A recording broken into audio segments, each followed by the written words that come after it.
সম্মানিত দর্শক, আসসালামু আলাইকুম। আমি আজকে আপনাদেরকে মাঝে এই যে দেখেন পানির মধ্যে সিমেন্ট দিতেছে, এটা দিয়ে কী বানায় এই বিষয়ে আপনাদের কিছু বলবো। আসসালামু আলাইকুম ফুবা, আপনি এই যে পানির মধ্যে সিমেন্ট দিয়ে এটা কী বানাইতেছেন? কি বললেন নাম এটার?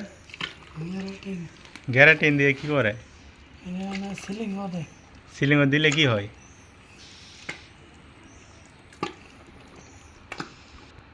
তো